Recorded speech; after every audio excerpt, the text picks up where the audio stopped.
کسی کام کے نہیں ہو تم سب، ایک کام ڈھنگ سے نہیں کر سکتے۔ میری فائل کوئی میرے آفس سے ہی اٹھا کر لے گیا اور تم لوگوں کو کانوں کان خبر نہ ہوئی۔ کہاں مر گئے تھے تم لوگ؟ بختیار عثمان اپنے آفس میں کھڑا چیخ رہا تھا۔ اس کی سیکرٹری گارڈز اور حیدر سر جھکائے کھڑے تھے۔ اس کے سر پر نیلی کیپ تھی، آنکھوں پر سیاہ چشمہ لگا تھا، ایک ہاتھ پینٹ کی جیب میں تھا، دوسرے میں سیاہ کور والی فائل پکڑے وہ بختیار عثمان کے آفس کی بلڈنگ سے باہر نکل رہا تھا۔ باس، میں کچھ دیر پہلے تک تو باہر ہی موجود تھا، کسی مشکوک آدمی کو میں نے یہاں آتے نہیں دیکھا، اور سی سی ٹی وی فوٹیج میں بھی آپ نے دیکھا ہی ہے، کوئی آپ کے آفس میں نہیں آیا۔ حیدر نے ٹیبل پر پڑے لیپ ٹاپ کی جانب اشارہ کیا جہاں بختیار کے آفس کے باہر کچھ دیر پہلے والی فوٹیج دکھائی دے رہی تھی۔ وہ منہ میں چوئنگم چباتا کچھ فاصلے پر کھڑی سیاہ رینج روور کی جانب چل رہا تھا۔ گاڑی میں بیٹھا آصف اسے مسکراتا دیکھ رہا تھا۔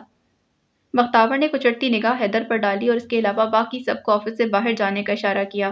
وہ سر ہلاتے فوراً باہر چلے گئے۔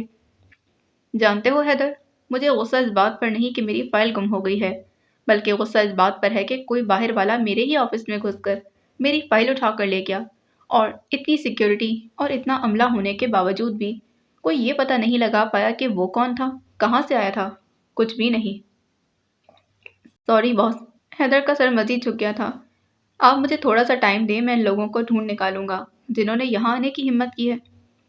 سڑک پر چلتے بہت سے لوگوں نے مڑ مڑ کر اس وجی شخصیت والے مرد کو دیکھا جو ان سب سے بے نیاز یوں چل رہا تھا جیسے آس پاس کی ہر شے اس کی ملکیت ہو۔ سیاہ رینج روور کے پاس پہنچ کر اس نے ڈرائیونگ سیٹ کا دروازہ کھولا تھا اور اندر بیٹھ گیا۔ سیاہ کور والی فائل پیسنجر سیٹ پر بیٹھے آصف کی طرف بڑھا دی تھی۔ لو، اب ہو گئی تمہاری بوریت دور۔ اذلان نے چشمہ اور پی کیپ اتار کر ڈیش بورڈ پر اچھال دیے تھے۔ تمہیں کیا لگتا ہے حیدر؟ بختیار قدم اٹھاتا اس کے مقابل آ کھڑا ہوا۔ اس فائل کو اٹھانے کا کیا مقصد تھا؟ وہ اسے ہمارے خلاف استعمال کرنا چاہتے ہیں باس، حیدر نے اپنی جانب سے درست جواب پیش کیا۔ بختیار استہزائیہ سا مسکرایا۔ بالکل غلط۔ اس فائل کو چرا کر وہ لوگ یہ ثابت کرنا چاہتے ہیں کہ وہ کبھی بھی کسی بھی وقت میرے ہی آفس میں آ کر مجھ سے کچھ بھی لے جا سکتے ہیں۔ کاش میں اس وقت بختیار کی شکل دیکھ پاتا، مگر افسوس اس کے آفس روم میں کوئی کیمرہ نہیں۔ آفس نے گود میں رکھے لیپ ٹاپ کی اسکرین کو افسوس سے دیکھتے کہا، جس پر اس نے بختیار عثمان کے آفس کا سیکیورٹی سسٹم ہیک کرنے کے بعد اب اس کے آفس کی فوٹیج کھول رکھی تھی۔ اذلان نے اس کی اور اپنی بوریت دور کرنے کا یہی پلان سوچا تھا۔ آصف کا کام بختیار کے سیکیورٹی اور کیمرہ سسٹم کو ہیک کرنے کا تھا، جبکہ اذلان کو اس کے آفس سے کوئی بھی فائل وغیرہ اٹھا کر لانی تھی، اور ان دونوں نے ہی اپنا کام اس قدر صفائی سے کیا تھا کہ کسی کو ڈھونڈنے سے بھی ان کے خلاف ثبوت نہیں ملنا تھا۔ وہ ہمیں اپنی طاقت دکھانا چاہتے ہیں اور اس میں کامیاب بھی ہو گئے ہیں، بختیار دبے دبے غصے سے غرایا۔ پہلے بتاتے تو اس کے آفس میں آتے ہوئے کیمرہ چھوڑاتا تاکہ تمہاری یہ خواہش بھی پوری ہو جاتی۔ اذلان گاڑی سٹارٹ کرتے مسکرایا۔ کوئی نہیں، اگلی بار وہ بھی کر کے دیکھ لیں گے، آصف نے کہتے ہوئے لیپ ٹاپ بند کر دیا۔ فی الحال تو گھر چلو، مجھے بہت بھوک لگی ہے۔ آصف نے چہرے پر مسکینیت طاری کی۔ کھانے اور نیند پوری کرنے کے علاوہ دنیا میں اور بھی بہت سے کام ہیں آصف عباس، وہ سب سنبھالنے کے لیے تم ہو نا، پھر میں کیوں اپنا سر کھپاؤں؟ آصف نے لاپرواہی سے کندھے اچکائے۔ اذلان نے سر جھٹکتے گاڑی سڑک پر ڈال دی۔ مجھے آج پتہ چلا ہے، میرے ارد گرد ایک سے بڑھ کر ایک نکما شخص ہے۔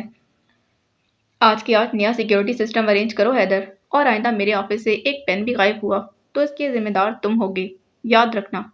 وہ انگلی اٹھا کر اسے وارننگ دیتا باہر چلا گیا تھا۔ اس کے ایگزامز ختم ہوئے 2 ہفتے گزر چکے تھے، وہ اب فارغ تھی، تو اس نے وقت گزاری کے لیے گھر کے چھوٹے سے لان میں مختلف اقسام کے پودے لگا دیے تھے۔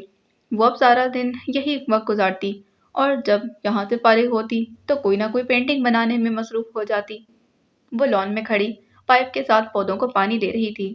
سورج ابھی مکمل غروب نہیں ہوا تھا، ہلکی ہلکی ہوا سے موسم کافی خوشگوار سا لگ رہا تھا۔ اسی پل گلی میں ایک عجیب سے شور کی آواز بلند ہونے لگی، مگر زویا نے اس طرف دھیان نہیں دیا۔ محلے میں اکثر ہی کسی نہ کسی کی ایک دوسرے سے لڑائی ہو جاتی تھی، کئی بار تو معاملہ پولیس تک بھی چلا جاتا۔ زویا کو خدیجہ کامران نے سختی سے منع کر رکھا تھا کہ چاہے دنیا ادھر کی ادھر ہو جائے، وہ کبھی محلے والوں کے کسی معاملے میں نہیں بولے گی، اور وہ ایسا کرتی بھی تھی۔ ابھی بھی آس پاس پھیلے شور کو نظر انداز کرتی پوری طرح اپنے کام میں مگن تھی، جب گیٹ سے یک دم ہی فہد بھاگتا اندر داخل ہوا۔ زویا آپی، زویا آپی! اس کی آواز پر وہ یکدم چونک کر مڑی۔ وہ بھاگتا ہوا اس تک پہنچا۔ زویا پی، میری اماں، وہ بہت بری طرح رو رہا تھا۔ زویا کا دل حلق میں آ گیا۔ کیا ہوا ہے تمہاری اماں کو؟ اس نے آگے بڑھ کر اسے کندھوں سے تھام لیا۔ وہ ابا انہیں گلی میں سب کے سامنے مار رہے ہیں۔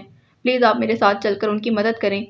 وہ زویا کا ہاتھ پکڑے اسے دروازے کی جانب لے کر بڑھنے لگا، مگر وہ اپنی جگہ سے ہلی تک نہیں۔ میں کیسے ان کی مدد کر سکتی ہوں؟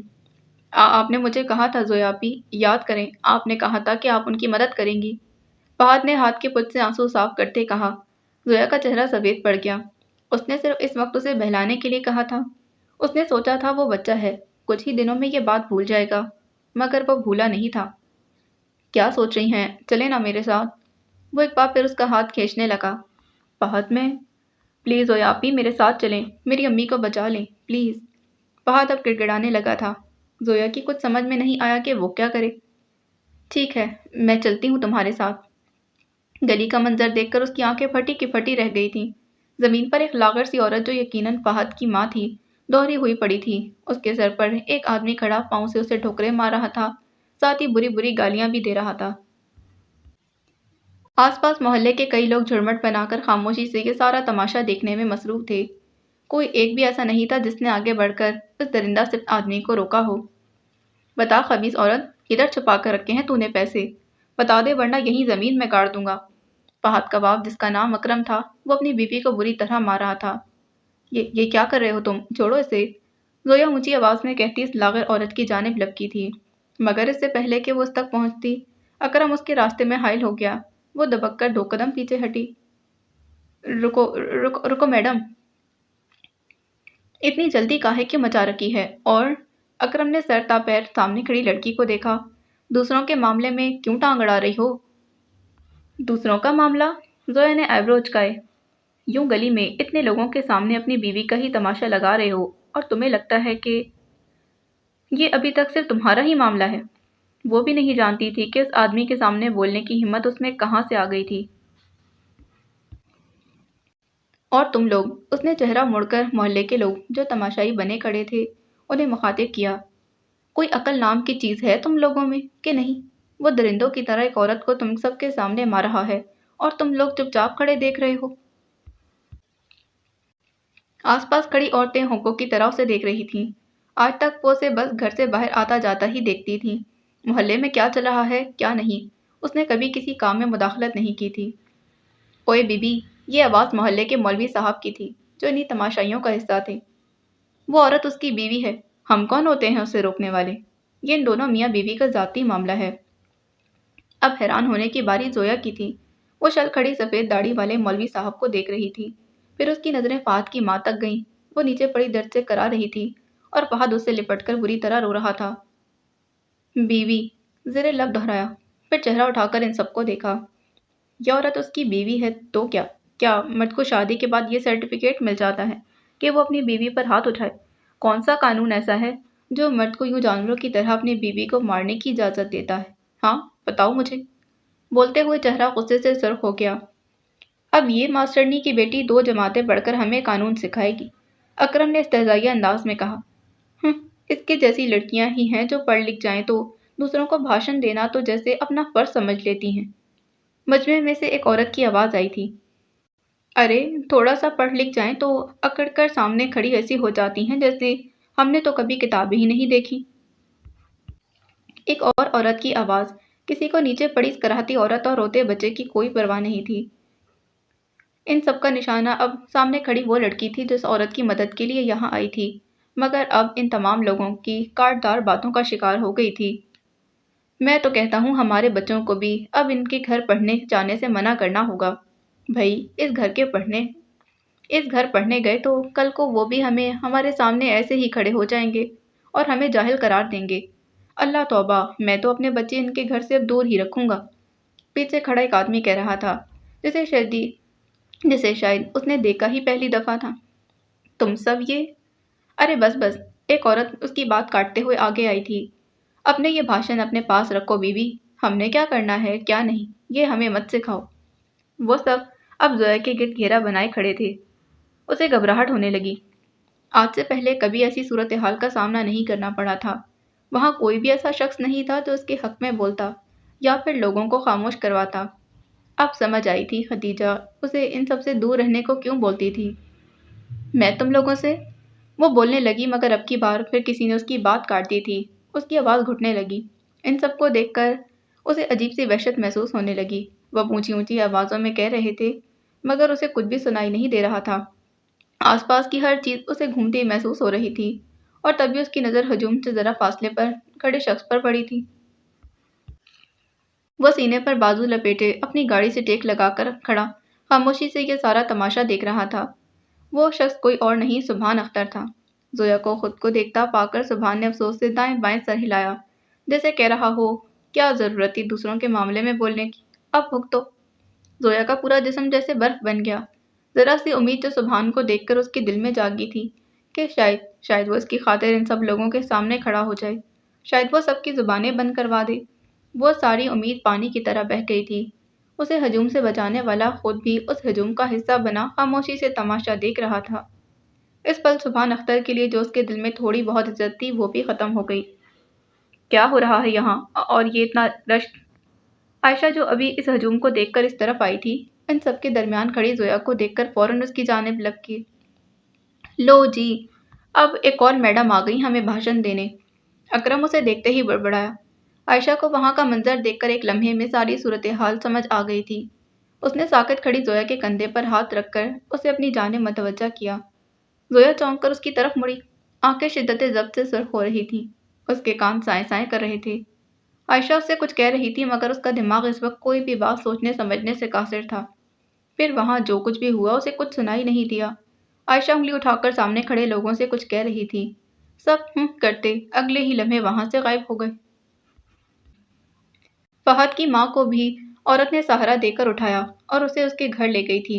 زویا کی نظریں فہد پر جمی رہیں جو روتا ہوا اپنی ماں کے ساتھ ساتھ چل رہا تھا۔ چلو زویا گھر چلتے ہیں۔